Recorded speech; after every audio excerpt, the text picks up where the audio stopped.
मेरी आवाज जहां तक पहुंच रही है, तुम रेंज तो मिल जाएगी तुम्हारे। दिलशाद मोहल्ला के, मुस्तफाबाद के, उत्तर पूर्वी दिल्ली के आप तमाम आदरणीय बुजुर्गों का, माताओं बहनों का घरों में बैठ करके हमारी आवाज सुनिए।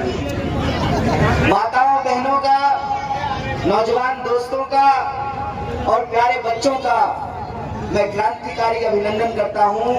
आप सबका बहुत बहुत धन्यवाद करता हूं कि आपने हमें अपने बीच आने का मौका दिया है। और जैसा कि हमारे पार्षद साहब कह रहे थे, हाजी मोहम्मद साहब, कि हम बार बार आपके बीच आएंगे, यही बात मैं भी लोगों को कह रहा हूं। मैं रास्ते से आ रहा था, कुछ नौजवान साथी सेल्फी लेना चाह रहे थे, एक तो बुजुर्ग चचा भी ले रहे हैं।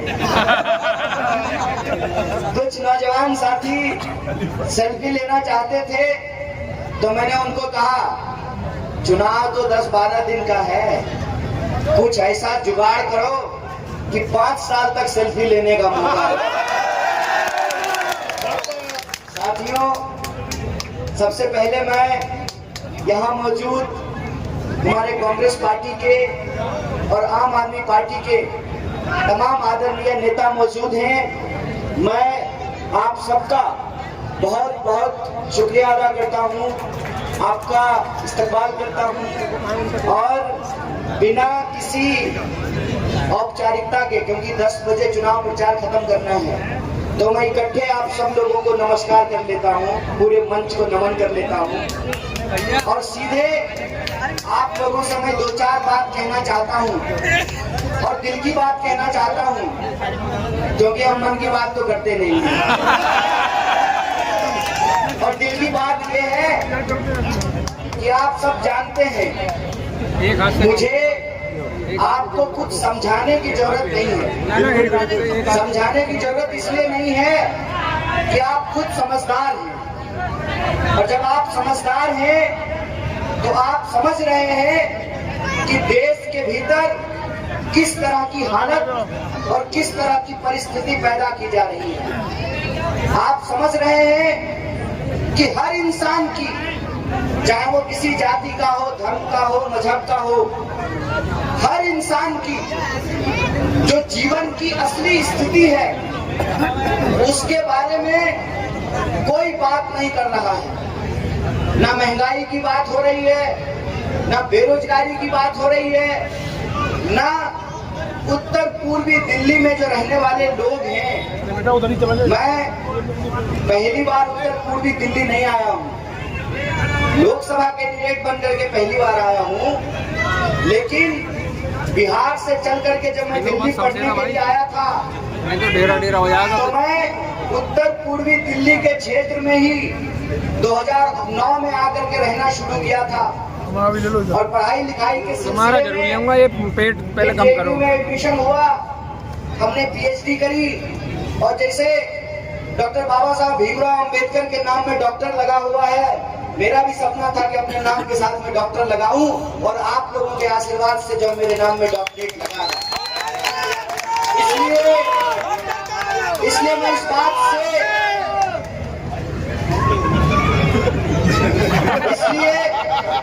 बात से वाकिफ हूँ कि इस इलाके में जो रहने वाले लोग हैं, उनकी समस्याएं क्या हैं। मैं बोलूंगा, आप में से कोई भी व्यक्ति उसको ना नहीं कह पाएगा। बोलिए, आप उत्तर पूर्वी दिल्ली में ट्रैफिक जाम से परेशान होते ही नहीं होते हैं? जब बारिश होती है तो जल जमाव से परेशान होते ही नहीं होते हैं?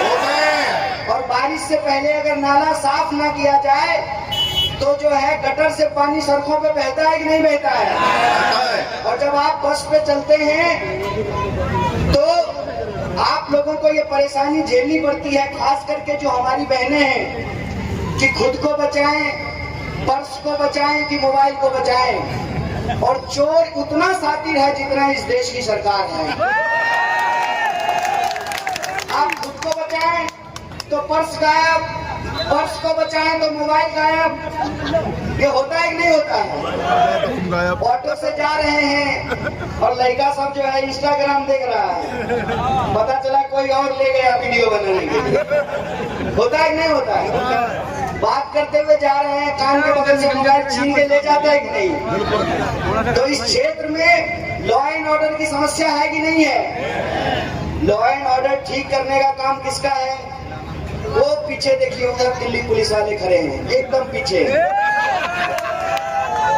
दिल्ली पुलिस आपको मालूम है किसके पास है? केंद्र सरकार, जय शाह के पप्पा के पास है ना? और जय शाह के पप्पा बड़ी बड़ी बातें करते हैं, लेकिन जय शाह के पप्पा जहाँ रहते हैं वो एक अलग दिल्ली का माहौल है। और जहां उन्होंने अपने चेले को भेजा है वोट मांगने के लिए फिर से तीसरी बार, वहां के लॉ एंड ऑर्डर के बारे में कोई बात नहीं कर रहे हैं। मैं आपसे यही कहने के लिए आया हूं, लोकतंत्र में हर 5 साल में चुनाव क्यों होता है?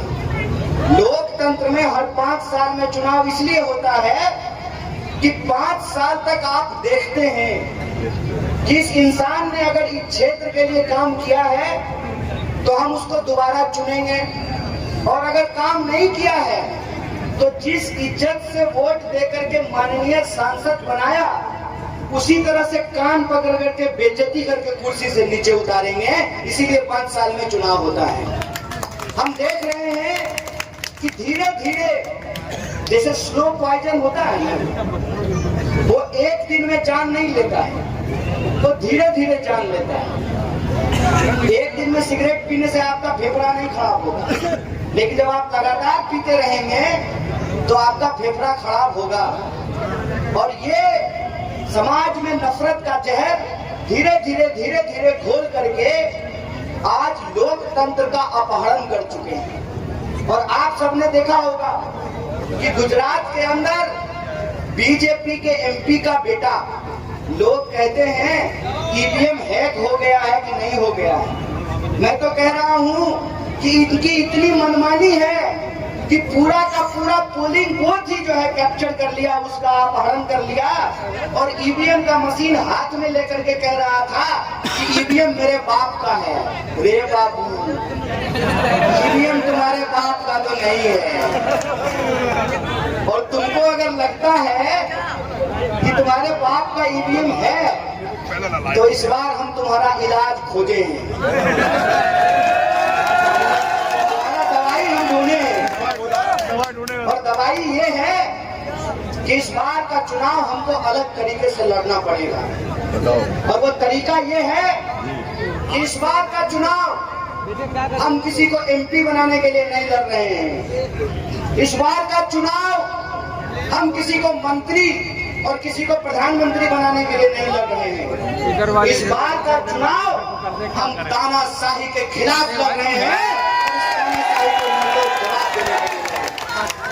इसीलिए आप सब लोग जो यहाँ मौजूद हैं, मैं आप सबसे ये आग्रह करता हूँ, मैं आप सबसे ये गुजारिश करता हूँ कि हमने अपने मतभेद भुलाने की कोशिश की है। ले लेंगे बात में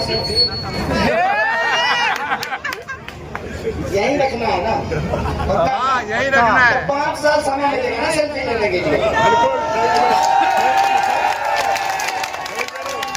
यहाँ रखना है ना, ये चुनाव भर तो नहीं है, 5 साल के रखना है ना। तो रोज 5 सेल्फी ले लेंगे भाई। हम कौन सा मनोज तिवारी है कि 10 साल में एक बार भी दिखाई। और एक बात, हमने अपने मतभेद भुलाए हैं। आपने देखा होगा कि हमारे जो पार्षद साहब खड़े हैं, इनके सामने जो पार्षदी का चुनाव लड़ रहे होंगे, इस बार वो भी हमारे लिए प्रचार कर रहे हैं। हमने अपने मतभेद भुलाए हैं और हमने इस बार एनडीए के सामने इंडिया गठबंधन बनाया है। हमने अपने मतभेद इसलिए भुलाए हैं कि हमको एक बात समझनी पड़ेगी कि ये चुनाव दल का चुनाव नहीं है, ये चुनाव देश का चुनाव है। ये चुनाव देश को बचाने का चुनाव है। ये चुनाव अपना वजूद बचाने का चुनाव है, अपना अस्तित्व बचाने का चुनाव है। इसीलिए हमको यह बात समझनी पड़ेगी, घर रहेगा तब न कमरा की लड़ाई लड़ेंगे, है कि नहीं? जब घर ही नहीं होगा तो कमरे की लड़ाई कैसे होगी? अगर संविधान रहेगा, लोकतंत्र रहेगा, जमहूरियत रहेगी, तब न विधायक लोग लड़ेंगे कि कौन विधायक बनेगा। जब चुनाव होगा और पारदर्शी तरीके से होगा, बिना बेईमानी का होगा, तब न पार्षद लोग आपस में चुनाव लड़ेंगे कि कौन वार्ड का पार्षद कौन बनेगा। तानाशाही आज सर चढ़ करके बोल रही है, और इतना सर चढ़कर बोल रही है कि आपने देखा कि सूरत में क्या हुआ। उत्तर पूर्वी दिल्ली के लोग भाग्यशाली हैं, किस्मत वाले हैं कि उनके पास एक विकल्प है। जो लोग मनोज तिवारी को वोट नहीं देना चाहते हैं, तो उनके सामने एक प्रत्याशी है जो उनकी नोट से बिकने वाला नहीं है, उसके डंडे से डरने वाला नहीं है, और उनके सामने खड़ा है। आप सोचिए कि जो लोग सूरत में वोट करना चाहते थे, उनके पास कोई विकल्प बचा? क्यों? यही तानाशाही है। ये तानाशाही है कि जब चुनाव नजदीक आया तो एक एक करके विपक्ष के नेताओं को पकड़ करके इन्होंने जेल में बंद करना शुरू किया। और सिर्फ विपक्ष के नेताओं को जेल में नहीं डाल रखा है, पत्रकारों को जेल में डाला है, विद्यार्थियों को जेल में डाला है, नौजवानों को जेल में डाला है। और आप सबको मैं बता दूं, केजरीवाल जी अभी जिस जेल से छूट करके आए हैं, तिहाड़ जेल से, वहां से तो मैं 2016 में ही घूम करके आ चुका हूं। तो हमारा और उनका रिश्ता जेल का रिश्ता बन गया। और यह बात हमको समझनी पड़ेगी कि यह जो सत्ता का अहंकार है, इसका हमको उनको जवाब देना पड़ेगा। हमको उनको जवाब देना पड़ेगा, उसी तरह से उनको सबक सिखाना पड़ेगा जैसे राम प्रसाद बिस्मिल और अशफाकुल्लाह खान ने मिलकर के जो है अंग्रेजों को जवाब दिया। इसीलिए इस चुनाव का सबसे बड़ा मुद्दा क्या है? इस चुनाव का सबसे बड़ा मुद्दा ये है कि एक तरफ पिछले 10 साल से वो देश के लोगों के ऊपर अन्याय पर अन्याय करते जा रहे हैं, दूसरी तरफ अपना मतभेद भुला करके हमने इंडिया गठबंधन बनाया है। हम एक साथ हुए हैं, हम एकजुट हुए हैं कि पहले देश बचाएंगे फिर दल का लड़ाई करेंगे। पहले देश बचाना जरूरी है, पहले संविधान बचाना जरूरी है। और बार बार ये क्या कह रहे हैं? कह रहे हैं कि हमको 400 सीट दे दीजिए। अभी तो जो है हम ट्रेलर दिखाए हैं, अभी हम आपको फिल्म दिखाएंगे। महाराज, हम लोग प्रधानमंत्री चुने थे, प्रधानमंत्री की शक्ल में पता चला हम लोगों को फिल्म डायरेक्टर मिल गया। क्या ट्रेलर दिखाएंगे साहब? अगर आप महंगाई कम करना चाहते तो 300 सीट काफी था, अगर आप बेकारी कम करना चाहते तो 300 सीट काफी था। अगर आप, यह जो इलाका है उत्तर पूर्वी दिल्ली का, जिसमें जाम लगता है, हर रोड पे जाम लगता है ना, तो अगर आपको सड़क चौड़ी करनी थी, पुस्ता रोड का चौड़ीकरण करना था तो 300 सीट काफी थी। अगर सेंट्रल स्कूल बनाना चाहते तो 300 सीट काफी था। अगर सुपर स्पेशलिटी हॉस्पिटल खोलना चाहते तो 300 सीट काफी था। इनको 400 सीट क्यों चाहिए? इनको 400 सीट इसलिए चाहिए कि इनका जो दोस्त है ना, जिसके टेम्पो की चर्चा आजकल कर रहे थे, ये हमने कहा है आपके टेम्पो से हमारा ई रिक्शा मुकाबला करने वाला है। और जब हम नॉमिनेशन करने के लिए गए तो आप ई रिक्शा लेकर के गए थे। ये 400 सीट की बात इसलिए कर रहे हैं कि ये चाहते हैं कि इस देश के अंदर जो ताकतवर लोग हैं वही ताकतवर होते रहें। और इस देश के संविधान की ताकत ये है कि चाहे कमजोर हो या ताकतवर, उसको बराबर किया है।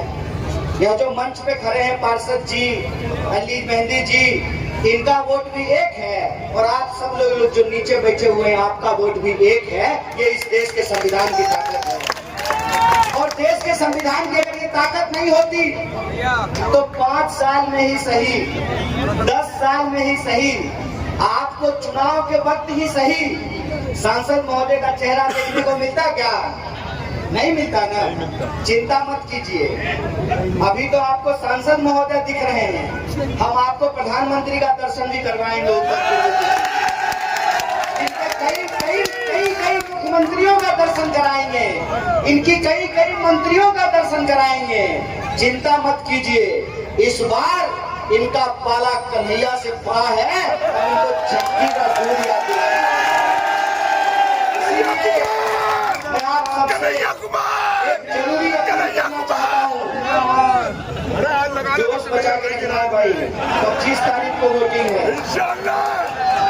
हम आपसे ये अपील करना चाहते हैं कि आप सब लोग एक बात समझ लीजिए, चुनाव के 10-12 दिन बचे हैं, 24 लाख लोग हैं उत्तर पूर्वी दिल्ली में। अगर मैं अपने आप को हेलीकॉप्टर भी बना लूं तब भी जो है हर इलाके में पहुंचना संभव नहीं है। संभव है क्या? इसलिए आप सबसे हाथ जोड़ करके मैं एक अपील करने के लिए आया। यह चुनाव मेरा नहीं है, यह चुनाव आपका है, आपको चुनाव लड़ना पड़ेगा। बोलिए, आप इसके लिए तैयार हैं? सारे लोग तैयार हैं? हाथ उठा करके बताइए, एक हाथ उठनी चाहिए। आप सारे लोग तैयार हैं? तो मैं भी आपके सामने एक जुबान देता हूँ आपको। मैं अपने आप को एमपी कैंडिडेट नहीं मान रहा हूँ, मैं समझता हूँ कि आप एमपी कैंडिडेट हैं और आपको घर घर जाकर के प्रचार करना है।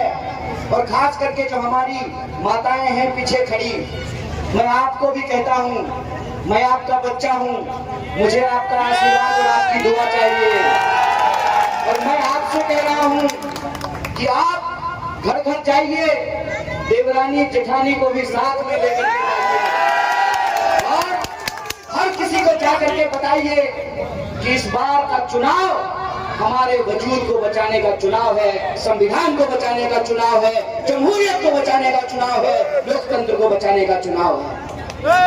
खुलेआम भाजपा के नेता मंच पे खड़ा होकर के इस देश के लोगों को डरा रहे हैं, तो मैं भी उनको कह देना चाहता हूँ, हमारी रगों में जब तक खून दौड़ रहा है, इस देश को अपने बाप का देश बनाने वालों, कान खोल करके सुन लो, अपने खून के आखिरी बूंद तक इस देश की रक्षा के लिए लड़ेंगे, लोगों के हक और अधिकार के लिए संघर्ष करेंगे। और हमने देख लिया है तुम्हारा जेल, हमको मालूम है, हम खा के आ लिए हैं जेल का खाना।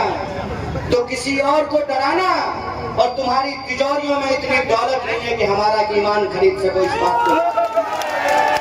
इसीलिए मैं आपके सामने खड़ा होकर के आपसे हाथ जोड़ करके निवेदन कर रहा हूँ, आपसे गुजारिश कर रहा हूँ कि आपको एमपी कैंडिडेट बनना है। बोलिए, आप एमपी कैंडिडेट बनेंगे? आप सब एमपी कैंडिडेट होंगे?